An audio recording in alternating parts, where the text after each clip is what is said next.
It's Monday, December 3rd, 2007, and you're watching The Ointment. I'm Steve Tatham, your host. I hope you had a great weekend. I want to talk to you about something that happened on Friday.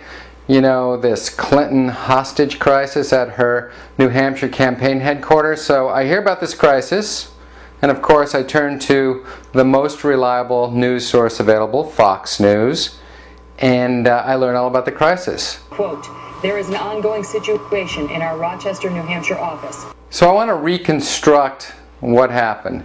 At 12:30, Leeland Eisenberg walked into Hillary Clinton's New Hampshire campaign headquarters and took 5 hostages. At 1:05, he lets 2 of the hostages go, and then by 1:30, he's on the phone with CNN. They know who he is, and on advice of their security consultants, they decide not to release his name. 2 hours later, however, Fox News decides to release the guy's name.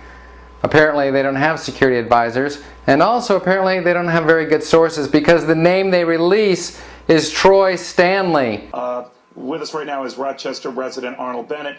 Knows Troy Stanley his whole life, grew up with him, worked with him, so who better to get a read from? So what can you tell us about him? Well, Troy's he's a gentleman who's had some tough luck over the last few years. Not the right guy. Can you see Troy Stanley there at home?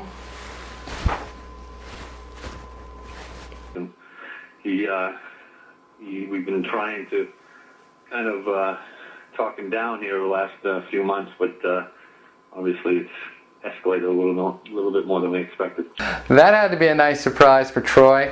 For the next hour, there's wall-to-wall coverage on Fox News of how crazy Troy Stanley is. His ex-wife says he's crazy, his son, and this guy. I've met him, yeah, once or twice. I was friends with his son. He was perfectly normal when I knew him, when I met him, but I've been told stories around here that he's had issues. I didn't know him that well. He was kind of normal when I knew him. I've heard stories. That's a reliable source.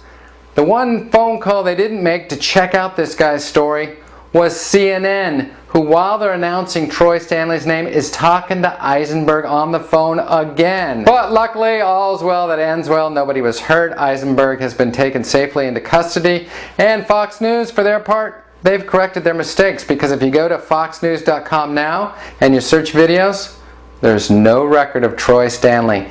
It's as if he never existed. As a footnote, later on that night, Fox News recaps the whole story. It is in Rochester tonight with the very latest details, Carl.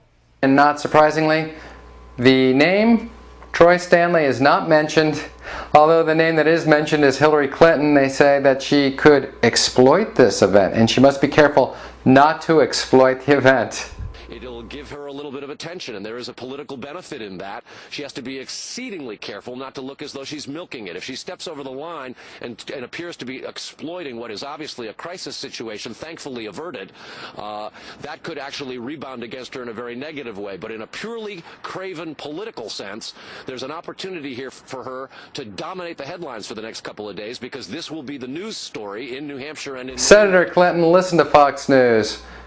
Be sure not to exploit, milk this, or make it dominate the headlines. You have much to learn from Fox News. That's The Ointment for another day. Thanks for tuning in. I'm Steve Tatham, and that's news. Catch you tomorrow, everybody.